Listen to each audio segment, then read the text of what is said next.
लेंगे। हरियाणा विद्यालय शिक्षा बोर्ड की ओर से आयोजित 12वीं कक्षा का परीक्षा का परिणाम आज प्रातःकाल घोषित कर दिया गया है। आपको बता दें कि अब की बार 12वीं कक्षा का परिणाम 80.34% रहा है। परीक्षा परिणाम के बारे में जानकारी देते हुए हरियाणा विद्यालय शिक्षा बोर्ड के चेयरमैन डॉक्टर जगबीर सिंह ने बताया कि परीक्षाओं में 2,12,693 परीक्षार्थियों ने परीक्षा दी थी, जिसमें 86.30% लड़कियां पास हुई हैं और जबकि लड़कों की पास होने की प्रतिशतता 75.6% रही है। साथ ही बोर्ड चेयरमैन ने बताया कि परीक्षार्थियों की सुविधा के दृष्टिगत बोर्ड की ओर से प्रमाण पत्र व रिजल्ट डिजिटल लॉकर में सुरक्षित रखने का निर्णय लिया गया है, जिसे आवश्यकता अनुसार बोर्ड की वेबसाइट से डाउनलोड किया जा सकेगा। इससे विद्यार्थियों को अगली कक्षा में प्रवेश लेने में परेशानी नहीं होगी।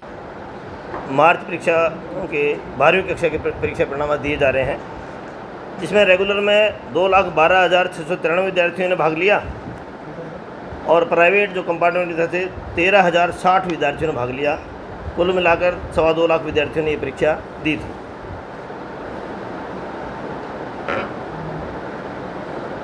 दो 2,12,693 छात्र छात्राएँ उपस्थित रही, जिसमें से क्वालिफाई करने वाले जो पास किया सभी विषयों में 1,70,881, जिनकी पास प्रतिशत है 80.34% और 32,361 विद्यार्थियों को कंपार्टमेंट आई, जिनकी प्रतिशत है 15.21%।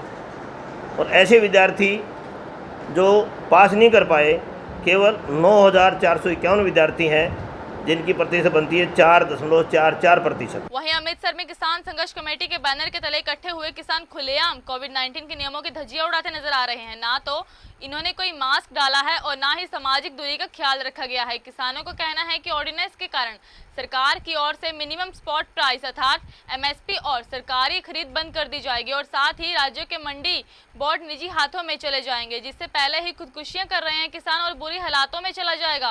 इन किसानों ने कहा कि वह कांग्रेसी सांसद का घेराव इसलिए कर रहे हैं कि जब संसद में इस पर बहस होगी तो यह सांसद किसानों की बात करे। मैं सरवण सिंह पंधेर किसान मजदूर संघर्ष कमेटी का सूबा जनरल ਸਕੱਤਰ बोलदा जी।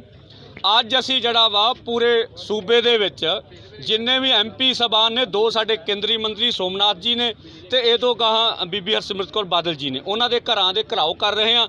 ਉਹਦਾ ਮੁੱਖ ਕਾਰਨ ਹੈ ਵੀ 3 ਜੂਨ ਨੂੰ ਜਿਹੜੇ ਮੋਦੀ ਸਰਕਾਰ ਵੱਲੋਂ 3 ਆਰਡੀਨੈਂਸ ਲਿਆਂਦੇ ਗਏ ਸੀ, ਇਹਦੇ ਨਾਲ ਜਿਹੜਾ ਬਿਜਲੀ ਸੋਧ ਬਿੱਲ 2020 ਲਿਆਂਦਾ ਗਿਆ ਸੀ, ਉਹਦੇ ਵਿਰੋਧ ਵਾਸਤੇ ਅੱਜ ਅਸੀਂ ਇੱਥੇ ਧਰਨੇ ਮੁਜ਼ਾਹਰਾ ਕਰ ਰਹੇ ਹਾਂ। ਸੋ ਸਾਡੀ ਮੰਗ ਆ ਵੀ ਇਸ ਆਰਡੀਨੈਂਸ ਦੇ ਨਾਲ ਜਿਹੜੇ ਸੂਬਿਆਂ ਦੇ ਰਾਜ ਮੰਡੀ ਬੋਰਡਸ ਨੇ ਉਹ ਸਾਰੇ ਦੇ ਸਾਰੇ ਨਿੱਜੀ ਹੱਥਾਂ ਵਿੱਚ ਚਲੇ ਜਾਣਗੇ ਤੇ ਪੰਜਾਬ ਤੇ ਹਰਿਆਣੇ ਦੀ ਕਣਕ ਝੋਨੇ ਦੀ ਸਰਕਾਰੀ ਖਰੀਦ ਇਹ ਬੰਦ ਹੋ ਜਾਊਗੀ। ਤੁਸੀਂ ਵੇਖੋ ਤਰੁਣ ਚੁੱਗ ਜੀ ਜਾਂ ਖੱਟੜ ਸਾਹਿਬ ਬੋਲੇ ਨੇ ਵੀ ਜਿਹੜੀ ਕਾਂਗਰਸ ਪਾਰਟੀ ਆ ਇਹ ਜਿਹੜੀ ਜੀ ਕਿਸਾਨਾਂ ਨੂੰ ਗੁੰਮਰਾਹ ਕਰ ਰਹੀ ਆ।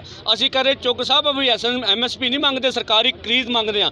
ਅੱਜ ਜੇ MSP ਮੱਕੀ ਦੀ 1,850 ਸੀ, ਪਰ ਪੰਜਾਬ ਦੇ ਵਿੱਚ ਉਹ 800 ਤੋਂ ਲੈ ਕੇ 1,200 ਤੋਂ ਰੇਟ ਵੱਧ ਨਹੀਂ ਮਿਲਿਆ। ਤੁਸੀਂ ਵੇਖ ਲਓ MP ਦੇ ਵਿੱਚ ਤੁਹਾਡੀ ਸਰਕਾਰ ਆ, ਉੱਥੇ ਜਿਵੇਂ ਮੂੰਗੀ ਰੁਲ ਗਈ ਆ, ਉੱਥੇ ਮੱਕੀ ਰੁਲ ਗਈ, ਉੱਥੇ ਗੰਢਾ ਰੁਲਿਆ ਵਾ। ਤੁਸੀਂ ਰਾਜਸਥਾਨ 'ਚ ਵੇਖ ਲਓ, ਇੱਥੇ ਸਰੋਂ ਰੁਲੀ ਆ, ਇਹ ਤੋਂ ਗਾਹਾਂ ਇੱਥੇ ਹੋਰ ਫਸਲਾਂ ਵੀ ਰੁਲੀਆਂ ਨੇ। ਸੋ ਇਸ ਤਰੀਕੇ ਨਾਲ ਜਿੰਨਾ ਫਸਲਾਂ ਦੀ ਸਰਕਾਰੀ ਖਰੀਦ ਨਹੀਂ ਹੁੰਦੀ ਉਹ ਲਗਾਤਾਰ MSP ਤੋਂ ਬਹੁਤ ਹੇਠਾਂ ਘੱਟ ਰੇਟ ਤੇ ਵਿਕ ਰਹੀਆਂ ਨੇ। ਅਸੀਂ ਕਹਿ ਰਹੇ ਜੇ ਪੰਜਾਬ ਦੇ ਵਿੱਚ ਸਰਕਾਰੀ ਖਰੀਦ ਬੰਦ ਹੋ ਗਈ, ਪਹਿਲੋਂ ਦੇਸ਼ ਦੇ ਵਿੱਚ 47 ਤੇ ਪੰਜਾਬ ਦੇ ਵਿੱਚ 5 ਕਿਸਾਨ ਰੋਜ਼ ਖੁਦਕੁਸ਼ੀਆਂ ਕਰਦੇ ਨੇ, ਕਿਸਾਨਾਂ ਦਾ ਉਜਾੜਾ ਹੋਊਗਾ। ਇਹ ਆਰਡੀਨੈਂਸਾਂ ਨੂੰ ਰੋਕਣ ਵਾਸਤੇ ਜਿਹੜਾ ਅੱਜ ਦਾ ਇੱਥੇ ਆਪਾਂ ਮੁਜ਼ਾਹਰਾ ਕਰ ਰਹੇ ਜਿਹੜੇ ਮੈਂ ADCP 3 ਅੰਮ੍ਰਿਤਸਰ ਸਿਟੀ ਸਾਡੀ ਇੱਥੇ ਡਿਊਟੀ ਲੱਗੀ ਸੀ MP ਸਾਹਿਬ ਦੀ ਕੋਠੀ। ਜੋ ਕੁਝ ਕਿਸਾਨ ਜਿਹੜੇ ਆ ਇਕੱਠੇ ਹੋ ਕੇ ਇੱਧਰ ਆਏ ਸੀ, ਜਿਨ੍ਹਾਂ ਨੂੰ ਅਸੀਂ ਪਿੱਛੇ ਢੱਕ ਦਿੱਤਾ ਗਿਆ, ਜਿਹੜੇ ਉੱਥੇ ਬੈਠ ਕੇ ਆਪਣਾ ਆਰਡੀਨੈਂਸ ਦੇ ਸੰਬੰਧ ਦੇ ਵਿੱਚ ਜਿਹੜਾ ਆਪਣਾ ਪ੍ਰਦਰਸ਼ਨ ਕਰ ਰਹੇ ਨੇ। ਉਹਨਾਂ ਦੇ ਮੰਗ ਪੱਤਰ ਜਿਹੜਾ MP ਸਾਹਿਬ ਦੇ ਬ੍ਰਦਰ ਨੇ ਲੈਣਾ ਵਾ, ਜੋ ਇਹਨਾਂ ਨੇ ਕੋਵਿਡ-19 ਦੀਆਂ ਗਾਈਡਲਾਈਨਾਂ ਦੀ ਜੋ ਉਲੰਘਣਾ ਕੀਤੀ ਉਹਦੇ ਮੁਤਾਬਕ ਜੋ ਕਾਨੂੰਨੀ ਕਾਰਵਾਈ ਅਮਲ 'ਚ ਹੋਈ। ਜੋ ਵੀ ਇਹਨਾਂ ਨੇ ਕਾਨੂੰਨਾਂ ਦੇ ਆਪਣੇ ਹੱਥ 'ਚ ਕਾਨੂੰਨ ਲਿਆ, ਜੋ ਉਲੰਘਣਾ ਕਰੇਗਾ ਉਹਦੇ ਖਿਲਾਫ ਕਰੇਗਾ। ਸਤਿ ਸ਼੍ਰੀ ਅਕਾਲ ਜੀ। ਅੱਜ ਜਿਹੜਾ ਮੇਰੇ ਘਰ ਦਾ ਘਰਾਓ ਕੀਤਾ ਗਿਆ ਆ ਕਿਸਾਨ ਜਥੇਬੰਦੀਆਂ ਵੱਲੋਂ, ਮੈਂ ਇੱਕ ਗੱਲ ਤੇ ਉਹਨਾਂ ਨਾਲ ਸਹਿਮਤ ਹਾਂ ਕਿ ਉਹਨਾਂ ਨੇ ਕਿਸਾਨ ਦੇ ਹੱਕ ਦੀ ਆਵਾਜ਼ ਉਠਾਈ ਹੈ ਔਰ ਜਿਸ ਸ਼ੰਕਾ ਨੂੰ ਲੈ ਕੇ ਉਹਨਾਂ ਨੇ ਘਰਾਓ ਕੀਤਾ, ਅਸੀਂ ਪਹਿਲਾਂ ਤੋਂ ਹੀ ਉਸ ਬਿੱਲਾਂ ਦਾ ਵਿਰੋਧ ਕਰ ਰਹੇ ਹਾਂ ਜਿਹੜੇ ਕੇਂਦਰ ਸਰਕਾਰ ਨੇ ਕਿਸਾਨ ਵਿਰੋਧੀ ਪਾਸ ਕੀਤੇ ਨੇ। ਚਾਹੇ ਉਹ ਮੰਡੀਕਰਨ ਨੂੰ ਲੈ ਕੇ ਗੱਲ ਕਰਦੇ ਨੇ, ਚਾਹੇ ਫਸਲਾਂ ਦੇ ਮੁੱਲ ਦੀ ਲੈ ਕੇ ਗੱਲ ਕਰਦੇ ਨੇ, ਪਰ ਉਹ ਨਿੱਜੀ ਹਿੱਤਾਂ ਦੇ ਵਿੱਚ ਦੇਣ ਜਾ ਰਹੇ ਨੇ ਕਿਸਾਨ ਦੀਆਂ ਜ਼ਮੀਨਾਂ ਨੂੰ ਔਰ ਕਿਸਾਨ ਦੇ ਹੱਕ ਹਕੂਕ ਨੂੰ।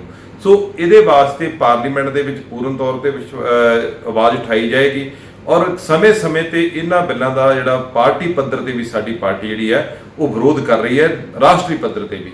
ਸੋ ਮੈਂ ਕਿਸਾਨ ਜਥੇਬੰਦੀਆਂ ਨੂੰ ਯਕੀਨ ਦਿਵਾਉਣਾ ਚਾਹੁੰਦਾ ਹਾਂ, ਅਸੀਂ ਪੂਰਨ ਤੌਰ ਤੇ ਉਹਨਾਂ ਦੇ ਨਾਲ ਹੈ ਔਰ ਇਹ ਜਿਹੜੇ ਕਿਸਾਨ ਵਿਰੋਧੀ ਬਿੱਲ ਨੇ ਇਹਨਾਂ ਦੀ ਵਿਰੋਧਤਾ ਉਹਨਾਂ ਚਿਰ ਤੱਕ ਜਾਰੀ ਰਹੇਗੀ ਜਿੰਨਾ ਚਿਰ ਤੱਕ ਕੇਂਦਰ ਸਰਕਾਰ ਬੀਜੇਪੀ ਸਰਕਾਰ ਇਹਨਾਂ ਨੂੰ ਵਾਪਸ ਨਹੀਂ ਲੈਂਦੀ। ਔਰ ਮੇਰੀ ਬੇਨਤੀ ਹੈ ਕਿ ਇਹ ਘਰਾਓ ਜਿਹੜੇ ਨੇ ਇਹ ਬੀਜੇਪੀ ਅਕਾਲੀ ਮੈਂਬਰ ਪਾਰਲੀਮੈਂਟ ਦੇ ਕਰਨੇ ਬਣਦੇ ਨੇ ਔਰ ਮੈਂ ਕਿਸਾਨ ਜਥੇਬੰਦੀਆਂ ਨੂੰ ਕਹਾਂਗਾ ਕਿ ਤੁਸੀਂ ਉਹਨਾਂ ਦੇ ਘਰਾਓ ਵੀ ਕਰੋ ਔਰ ਉਹਨਾਂ ਨੂੰ ਇਸ ਗੱਲ ਲਈ ਪ੍ਰੇਰਿਤ ਕਰੋ ਕਿ ਉਹ ਆਪਣਾ ਸਟੈਂਡ ਜਿਹੜਾ ਆ ਉਹ ਕਿਸਾਨਾਂ ਪ੍ਰਤੀ ਸਪਸ਼ਟ ਕਰਨ, ਕਿਉਂਕਿ ਉਹਨਾਂ ਦਾ ਸਟੈਂਡ ਬਿਲਕੁਲ ਸਪਸ਼ਟ ਨਹੀਂ।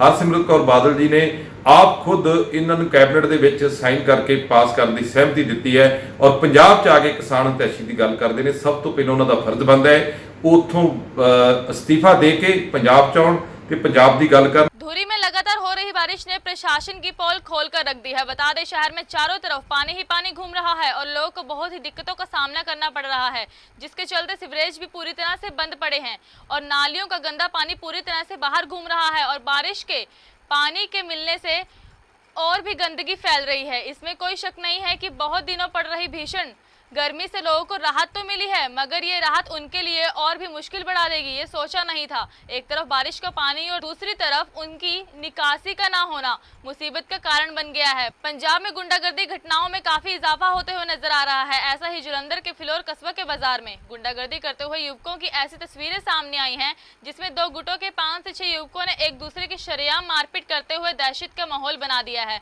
बता दें जहां ये मारपीट कर पिटाई की गई है, वहां से पुलिस थाना महज 50 मीटर की दूरी पर है। घटनास्थल पर जब पुलिस पहुंची तो सभी युवक वहां से फरार हो गए। एक युवक को पुलिस ने गिरफ्तार भी कर लिया है। ये सारा घटनाक्रम बाजार की एक दुकान में लगे सीसीटीवी कैमरे में कैद हो गया। इस घटना से साफ हो जाता है कि लोगों और अपराधियों में कानून और पुलिस का कोई डर नहीं है। थाने बैठे ही रौला पिया माड़ा जिहा नੱਠ के सारी पुलिस पार्टी गई 10-12 जने ते बच्चे ना लड़ रहे 6 बच्चे लड़ रहे थे। 3 बच्चे उत्थे माराम की दुकान तो खरीदो फरोख्त करने 3 बंदे आए उन्होंने ना दात नाल एक ते हमला किया। ਅਸੀਂ मौके पर पहुँच गए, एक फड़ लिया 2 नੱਠ गए।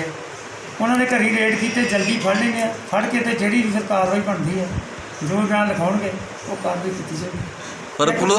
पर पुलिस की कार्रवाई की लोग प्रशंसा कि जिन्नी जल्दी अज पुलिस ने कार्रवाई की है। नहीं धन्यवाद लोगों का भी धन्यवाद। अं जिन्ने क जोगे अं वध तो वध करते हैं सारी पार्टी बिल्कुल। अं जिदा सानू पता लगा 1 मिनट च चल गए। लड़दियां भी मतलब मौके तो फड़ लिया 2 नੱਠ गए। गलियां तंग होने करके जिहड़ा नहीं गड्डी साडी जा सकी तो उन्होंने घरी रेड किया। बस अद्धे पौने घंटे चो ही फड़े जाने। वहीं धर्मनगरी कुरुक्षेत्र में आज हुई जरा सी बरसात से प्रशासन के दावे और वादों की उस समय हवा निकल गई जब बरसात से मुख्य बाजारों में कई फुट पानी जमा हो गया और यह तस्वीरों में देखा जा सकता है कि लोगों को किस तरह परेशानी का सामना करना पड़ रहा है। लोग यहाँ तक कह रहे हैं कि प्रशासन के दावे वादे खोखले साबित हुए हैं। जागरूक नागरिक आशीष गोयल कहते हैं कि गर्मी से राहत तो मिली है, लेकिन कई फुट जमा बरसाती पानी महामारी फैला सकता है।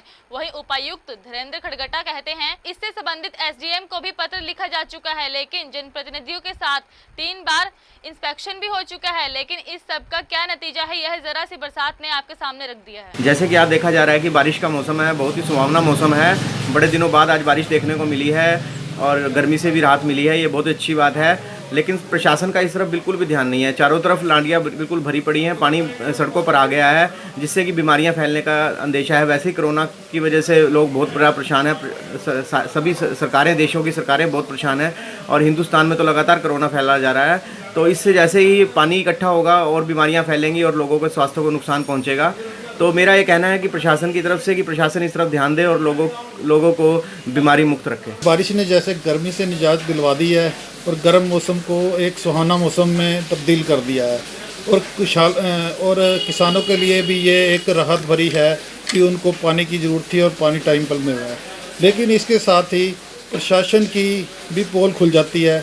जहाँ जगह जगह पानी रुक गया है, सड़कों पर पानी जमा हो गया है, ट्रेन की कोई व्यवस्था नहीं है, तो इससे प्रशासन की भी पोल खुलती है। हम प्रशासन से ये निवेदन करते हैं कि ये समय रहते प्रबंध किया करें। हम सरकार को ये सुझाव देते हैं।